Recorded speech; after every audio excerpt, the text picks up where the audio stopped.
اعوذ باللہ السمیع العلیم من الشیطان الرجیم بسم اللہ الرحمن الرحیم رب اشرح لی صدری ویسر لی امری واحلل عقدۃ من لسانی یفقہوا قولی رب یسر ولا تعسر وتمم بالخیر رب زدنی علما۔ السلام علیکم ورحمۃ اللہ وبرکاتہ۔ الحمدللہ ہم سورہ بقرہ کا ترجمہ و تفسیر کر رہے ہیں۔ 57 آیات کا ترجمہ و تفسیر ہم کر چکے ہیں۔ آج آیت نمبر 58 کا ترجمہ تفسیر انشاءاللہ ہم کرتے ہیں۔ دیکھیے، اعوذ باللہ من الشیطان الرجیم وَإِذْ قُلْنَا ادْخُلُوا هَٰذِهِ الْقَرْيَةَ وَإِذْ اور اذ جب قلنا قل کہا نا ہم نے اور جب ہم نے کہا ادخلوا تم داخل ہو جاؤ هَٰذِهِ اس القریہ بستی میں، قریہ کہتے ہیں بستی کو، گاؤں کو، اس بستی میں فَقُلُوا پس کلو کھاؤ تم کھاؤ منہا من سے ہا اس سے، جب ہم نے کہا تم اس بستی میں داخل ہو جاؤ پھر اس سے کھاؤ، حیث جہاں کہیں، شئتم چاہو تم جہاں کہیں سے تم چاہو، رغدن فراغت سے، مزے سے، وَادْخُلُوا اور ادخلوا تم داخل ہو الباب دروازے سے، سجدن سجدہ کرتے ہوئے، وَقُولُوا اور قولوا تم کہو، حِطَّۃ بخش دے، حِطَّةٌ بخش دے، نغفر ہم بخش دیں گے، لکم تمہیں، خطایاکم خطایا خطائیں، کم تمہاری خطائیں، ہم تمہاری خطائیں بخش دیں گے، وَسَنَزِيدُ اور عنقریب نزید ہم بڑھائیں گے، زیادہ کریں گے، المحسنین نیکی کرنے والوں کو، اور عنقریب ہم نیکی کرنے والوں کو زیادہ دیں گے۔ وَإِذْ قُلْنَا ادْخُلُوا هَٰذِهِ الْقَرْيَةَ اور جب ہم نے کہا کہ تم اس بستی میں داخل ہو جاؤ، فَقُلُوا مِنْهَا حَيْثُ شِئْتُمْ اور اس میں سے کھاؤ جہاں کہیں سے تم چاہو، رغدن مزے سے، خوب کھاؤ پیو، وَادْخُلُوا الْبَابَ سُجَّدًا اور تم داخل ہو جاؤ دروازے سے سجدہ کرتے ہوئے، وَقُولُوا حِطَّةٌ اور تم کہو بخش دے ہمیں، نغفر لکم خطایاکم ہم بخش دیں گے تمہیں تمہاری خطائیں، وَسَنَزِيدُ الْمُحْسِنِينَ اور عنقریب ہم نیکی کرنے والوں کو زیادہ دیں گے۔ اور جب ہم نے ان سے کہا کہ اس گاؤں میں داخل ہو جاؤ اور اس میں جہاں سے چاہو خوب کھاؤ پیو، اور دیکھنا دروازے میں داخل ہونا تو سجدہ کرنا، اور حِطَّةٌ کہنا ہم تمہارے گناہ معاف کر دیں گے اور نیکی کرنے والوں کو اور زیادہ دیں گے۔ فَبَدَّلَ الَّذِينَ پس بدل ڈالا الَّذِينَ جن لوگوں نے ظلموا ظلم کیا تھا، پس بدل ڈالا جن لوگوں نے ظلم کیا تھا، قول کو، بات کو، غیر الذی غیر علاوہ، الذی اس کے، دوسری وہ جو کہ، اس کے علاوہ، قیل کہا گیا، لہم کو ہم انہیں کہا گیا، جو انہیں کہی گئی تھی، پھر بدل ڈالا ان لوگوں نے ظلم کرتے ہوئے اس بات کو دوسری بات سے جو انہیں کہی گئی تھی، فَأَنزَلْنَا پس نازل کیا نا ہم نے، پھر ہم نے نازل کیا، ہم نے اتارا، عَلَى الَّذِينَ ظَلَمُوا عَلَى پر الَّذِينَ جن لوگوں نے ظلموا ظلم کیا، ان لوگوں پر جنہوں نے ظلم کیا، رجزن عذاب، من السماء آسمان سے، بما کیونکہ اس وجہ سے کہ، کانو تھے، یفسقون نافرمانی کرتے، فسق کرتے، کہ وہ فسق کرتے تھے، تو جو ظالم تھے انہوں نے اس لفظ کو جس کا ان کو حکم دیا تھا بدل کر اس کی جگہ اور لفظ کہنا شروع کیا، پس ہم نے ان ظالموں پر آسمان سے عذاب نازل کیا کیونکہ نافرمانیاں کیے جاتے تھے۔ ترجمے کو دوبارہ دیکھیے، فَبَدَّلَ الَّذِينَ ظَلَمُوا پھر بدل ڈالا جن لوگوں نے ظلم کیا تھا، قولاً بات سے، غیر الذی قیل لہم اس دوسری سے جو انہیں کہی گئی تھی، پھر جن لوگوں نے ظلم کیا تھا انہوں نے اس بات کو بدل ڈالا جو ان سے کہی گئی تھی۔ فَأَنزَلْنَا پھر ہم نے نازل کیا عَلَى الَّذِينَ ظَلَمُوا ان لوگوں پر جنہوں نے ظلم کیا، رجزاً عذاب، پھر ہم نے ظالموں پر عذاب نازل کیا، من السماء آسمان سے، بما کانوا یفسقون کیونکہ وہ کیا کر رہے تھے، نافرمانی کرتے تھے۔ تو جو ظالم تھے انہوں نے اس لفظ کو جس کا ان کو حکم دیا گیا تھا بدل کر اس کی جگہ اور لفظ کہنا شروع کر دیا۔ فبدل الذین ظلموا پھر بدل ڈالا ان لوگوں نے جنہوں نے ظلم کیا تھا، جو ظالم لوگ تھے انہوں نے اس لفظ کو بدل ڈالا کس چیز سے؟ قولاً ایسی بات سے، غیر الذی قیل لہم بدلے اس کے دوسری وہ جو انہیں کہی گئی تھی۔ فَأَنزَلْنَا عَلَى الَّذِينَ ظَلَمُوا پھر ہم نے نازل کیا ان پر جنہوں نے ظلم کیا، رجزاً عذاب، من السماء آسمان سے، بما کانوا یفسقون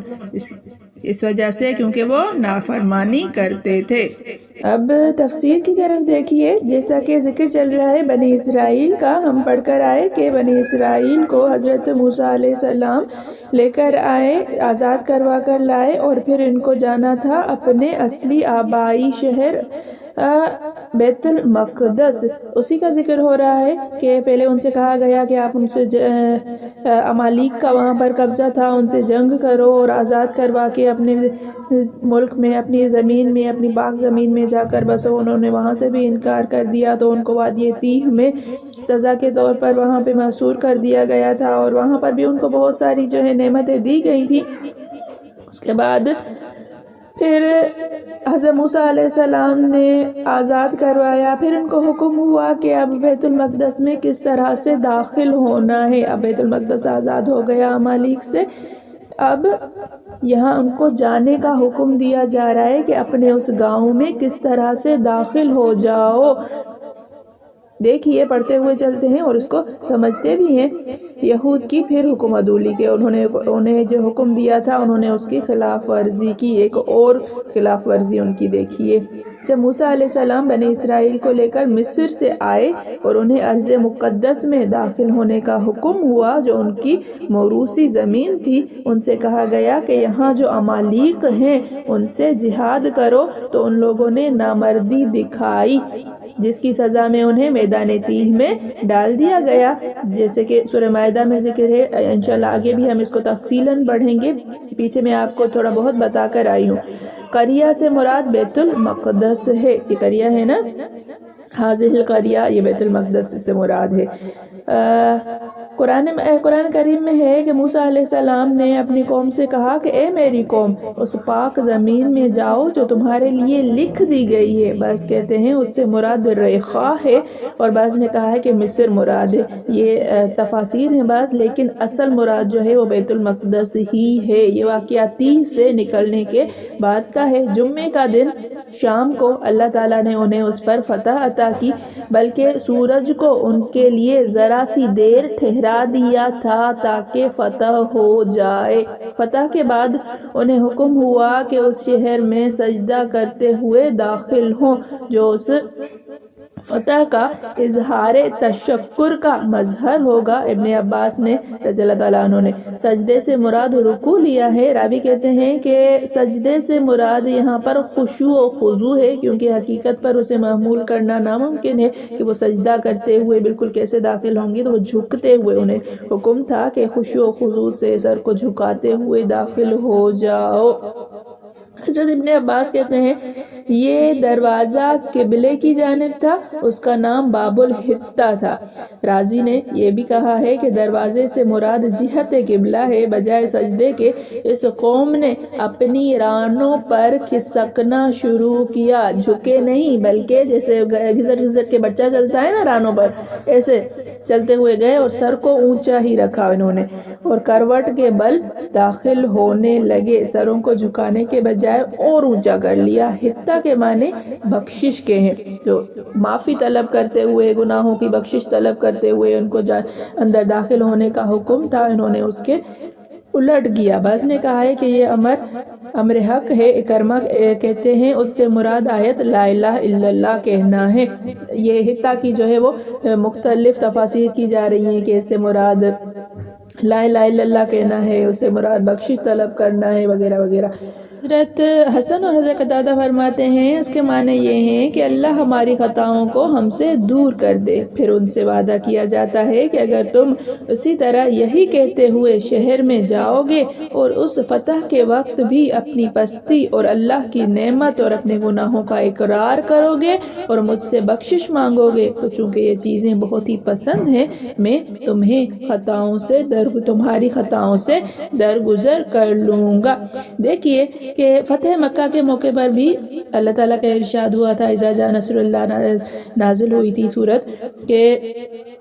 جب اللہ کی مدد آ جائے، مکہ فتح ہو، لوگ دین اللہ میں فوج در فوج آنے لگے، تو اے نبی صلی اللہ علیہ وآلہ وسلم تم اپنے رب کی تسبیح اور حمد بیان کرو، اس سے استغفار کرو، وہ توبہ قبول کرنے والا ہے۔ تو دیکھیے کہ جب بھی جو ہے وہ کوئی کامیابی ملتی ہے، جب بھی کوئی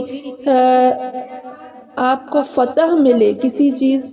کو پا لیں، تو اللہ تعالیٰ کا شکر ادا کیا جاتا ہے، عاجزی دکھائی جاتی ہے۔ اکڑنا اللہ کو پسند نہیں ہے، کسی بھی کامیابی پر اللہ کو بندے کا اکڑنا، اللہ کی نافرمانی کرنا کبھی بھی پسند نہیں ہے۔ جب بھی کوئی کامیابی ملے، جب بھی نمبر اچھے آ جائیں، جب بھی پوزیشن آ جائے، جب بھی کوئی ایسا کام حاصل ہو جائے جو ہم سمجھتے ہیں ہمارے لیے خوشی کا باعث ہے، ہمارے لیے اطمینان کا باعث ہے، تو پہلا مقام مقام شکر ہے کہ اللہ تعالیٰ کے سامنے شکر گزاری کی جائے، عاجزی کی جائے، بڑے بڑے بول نہیں بولے جائیں کہ یہ تو میری وجہ سے ہوا ہے، یہ تو میری محنت کا صلہ ہے اور فلاں فلاں۔ ہم جو ہے وہ خوشی میں بالکل بھی نہیں سمجھتے ہیں، سوچتے نہیں ہیں کہ ہمارے منہ سے کیا کیا نکل جاتا ہے۔ یہ جو خوشی میں اپنے آپ کو نہ سنبھالنے والی بات ہے نا، یہ ناشکری ہے۔ تو اللہ تعالیٰ کو شکر گزاری پسند ہے، اللہ تعالیٰ کو عاجزی پسند ہے، اللہ تعالیٰ کو خشوع اور خضوع پسند ہے۔ ہر کامیابی کے موقع پر اللہ تعالیٰ کا یہی حکم ہے کہ جھک کر داخل ہونا ہے۔ جھک کر داخل ہونے سے مراد ہر معاملے میں اللہ تعالیٰ کے آگے عاجزی کا اظہار کرنا۔ اللہ تعالیٰ کے آگے عاجزی کا اظہار کرنے کا مطلب یہ نہیں ہے کہ صرف ہم جو ہے وہ نماز پڑھتے ہیں، رکوع کرتے ہیں، جب ہاتھ اٹھاتے ہیں تب ہی ہمارا سر جھک جاتا ہے اور عاجزی کرنے لگتے ہیں اور اچھے اچھے الفاظ بولتے ہیں، اور باقی لوگوں کے سامنے، دوستوں کے سامنے، اپنے ساتھیوں کے سامنے وہی اکڑ ہماری ہوتی ہے، وہی الفاظ ہوتے ہیں، وہی ہماری گردن اونچی ہوتی ہے۔ تو تھوڑا سا دھیان رکھنے کا مقام ہے۔ دیکھیے کہ نبی کریم صلی اللہ علیہ وآلہ وسلم فرماتے ہیں بنی اسرائیل کو حکم کیا گیا کہ وہ سجدہ کرتے ہوئے اور حطہ کہتے ہوئے دروازے میں داخل ہوں، لیکن انہوں نے بدل دیا اور اپنی رانوں پر گھسٹتے ہوئے اور حطہ کے بجائے حبتہ فی الشعر کہتے ہوئے جانے لگے۔ حبتہ فی الشعر وہ دانا اس میں خوشوں میں، وہ ایک ہی ہے کہ حبتہ ایک جگہ ہے کہ ہنتا کہتے ہوئے یہ داخل ہوئے تھے، مطلب ہمیں گندم چاہیے، دانے چاہیے، اناج چاہیے، اس طرح سے۔ حضرت ابو سعید خدری فرماتے ہیں کہ ہم رسول اللہ صلی اللہ علیہ وآلہ وسلم کے ساتھ جا رہے تھے، ذات الحنطل نامی گھاٹی کے قریب پہنچے تو آپ نے فرمایا کہ اس گھاٹی کی مثال بھی بنی اسرائیل کے اس دروازے جیسی ہے جہاں انہیں سجدہ کرتے ہوئے اور حطہ کہتے ہوئے داخل ہونے کا کہا گیا تھا اور ان کے گناہوں کی معافی کا وعدہ کیا گیا تھا۔ حضرت برہ فرماتے ہیں سیقول السفہاء میں سفہاء یعنی جاہلوں سے مراد یہود ہیں جنہوں نے اللہ کی بات کو بدل دیا تھا۔ حطہ جو ہے بدلے انہوں نے ہنتا، حبتہ، ہمرا، فیہا شعیرہ کہا تھا۔ اس سب کے معنی اناج کے ہیں، ہنتا کے معنی بھی، حبتہ کے معنی بھی، ہمرا، فیہا شعیرہ، یہ ساری چیزیں جو ہے گندم، اناج، انہوں نے اناج طلب کرنا شروع کر دیا تھا، کھانے پینے کی بہت ساری چیزیں ملیں ہمیں، بہت زیادہ جو ہے وہ اناج ملے، اس طرح سے۔